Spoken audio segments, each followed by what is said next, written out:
تخيلوا لما يبقى اسمه عبد الحليم ويتم اتهامه بالالحاد بسبب الاغنيه دي. اكتر اغنيه عليها مشاهدات للعندليب. المره الوحيده اللي شفت الفنان الكبير محمد فوزي بيهاجم اغنيه هي الاغنيه دي. فكره اصلا ان اغنيه لعبد الحليم حافظ مع بليغ حمدي مع حفظ الالقاب للجميع ده خطر. فهل في انترو اقوى واسرع من كده؟ يلا بينا نخش على الاغنيه. طب بما اننا قلنا اغنيه لعبد الحليم الحان بليغ الشاعر ملوش نفس ان نقول اسمه، ناس كتير قوي فاكره ان الاغنيه دي من كلمات الشاعر الكبير عبد الرحمن الابنودي. ليه؟ هل فيها مثلا من روح الابنودي؟ لا.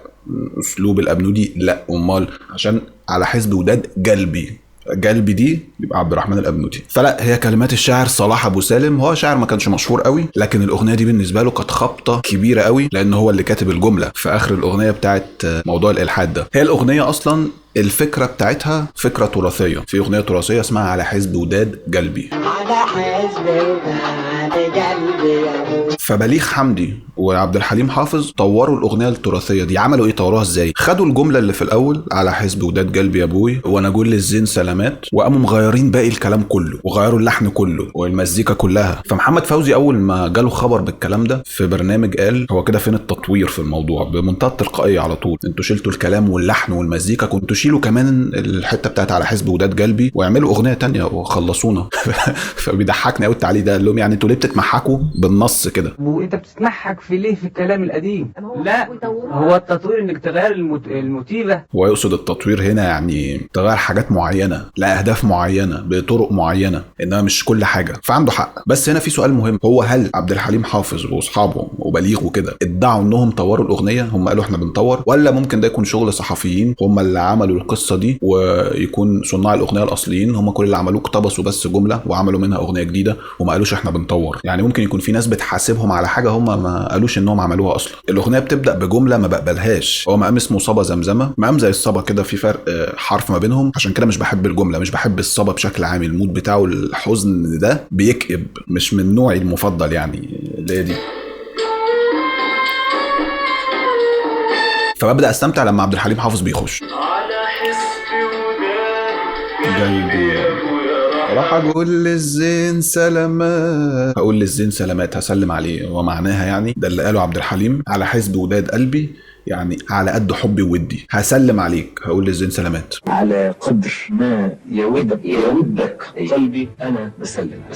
مقام بياتي، مقام شرقي حنين وبيبان في القفله اللي هي دي على حزب وداد قلبي يا ابو تات. بحب انا.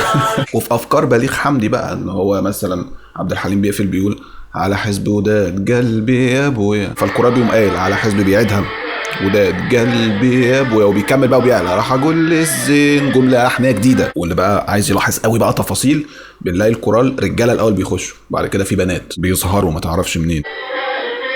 ده كده الرجاله، وبعد كده ايه بتلاقي الصوت بدأ يبقى ايه. المقطع اللي فات ده بتاع الكورال ده، دي الجمله اللحنيه اللي بنقفل بيها كل كوبليه هيجي. لما بنعوز بنقفله بالمقطع اللي احنا لسه مشغلينه ده. فتعالوا نجرب نخش على اول كوبليه. هو بيقول موال، لحن الكلمه نفسه حلو روش، موال المزيكا بتسكت تنزل تاني بقى، ده شغل بقى الغنى الشعبي. احنا قلنا مقام الاغنيه بياتي وايقاعها مقسوم.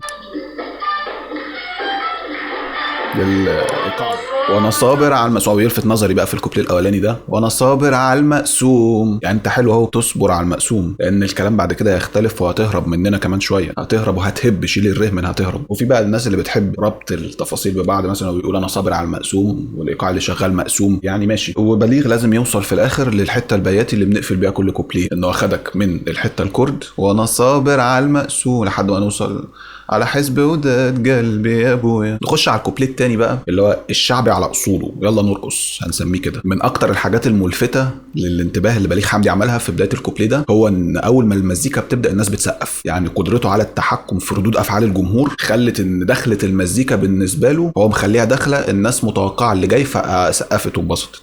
من هنا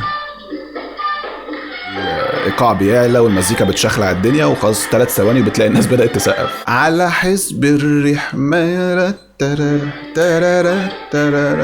ايوه المزيكا بتقف تنزل تاني، ماشي ولا بيدي، وتسكت تاني وترجع تاني، ونقعد بقى نعيد ونزيد في القصه دي. فطبعا حاجه بهجه غير طبيعيه لحد ما بنوصل وتكون لي معاه تاني وان هو برضو خدك بليغ حمدي من الكرد، وهي دنيا بتلعب بينا لحد ما نوصل على حزب وداد قلبي يا ابويا والكوبليه يخلص. نخش بقى على الكوبليه الكارثي اللي بعده، مفيش فاصل موسيقي، هو بيخش بيخبطك ويفاجئك على طول بالجمله. الكوبليه الاولاني برضو ما كانش قبله فيه مزيكا، كان عبد الحليم بيستلم من الكورال، هو الكوبليه اللي قبله مزيكا بس، هو الكوبليه التاني الحته اللي هي بترقص دي. فعبد الحليم بيستلم من الكورال ويقوم داخل على طول ايه لا هسلم هو بيقول لها سلم بالمكتوب ولا هارد ابات مغلوب. لما عادها الناس سقفت وهجموه بعد كده بعد الحفله الكلام اختلف الناس استوعبت قال لك ايه ده. طبعا انا ضد التعبير ده اكيد، بس ما اقدرش اكفر حد. ليه ما كفر عبد الحليم؟ ده كفر عبد الحليم والشاعر والملحن والفرقه والراجل اللي كان معدي بتاع البوفيه كله. طيب هل ممكن حد يقعد يتفلسف ويطلع مخرج للموضوع؟ ممكن طبعا، يقول لك عادي انا لا هسلم بالمكتوب، ده قصده مثلا رساله اتبعتت له فمش حد بعتها له انسان عادي فهو مش هيسلم بيها، او يقول لك عادي هربت منه، يعني هو بيوصل لك حاله اللي بدا يهلفط بالكلام او يبقى مش عارف هو بيقول ايه، فدي حاله موجوده، مش معنى كده ان هو بيروج لده، هي كل حاجه ليها مخرج. بس انا رافض ليه هذا التعبير عشان مش شايف ان المفروض نعود لساننا على المصطلحات دي، يبقى ده اوبشن بيتغنى. انا هسمع الاغنيه كتير، هحب الاغنيه فهبدا ادندنها، فهبدا اقول هسلم بالمكتوب، اتعودت على الجمله، يعني ما ينفعش. وبتلاقي بيقوم بليغ حمدي لاحم بجمله اتقالت في الكوبليه الثاني، جمله لحنيه بس بكلام بقى مختلف المره دي، بدل وهي دنيا بتلعب بينا خلاها ونغني اغاني جديده مليانه حكاوي سعيده. يعني عايز اقول انه بعد كده بقى وصل لايه، وهننزل توب الفرحه وترارا، بنقفل بقى زي ما بنقفل كل مره على حزب وداد قلبي يا ابويا. اغنيه حلوه قوي، اقوى ما فيها اللحن مع افكار بليغ الموسيقيه مع الستايل الشعبي اللي موجود، طبعا مع صوت واداء عبد الحليم حافظ الرشيق والممتع، والكلام جميل باستثناء الحته اللي قلنا عليها بتاعت لا هسلم بالمكتوب. لو عجبك الفيديو قول لي رايك في الكومنتات، ولايك وشير وسبسكرايب، وشكرا.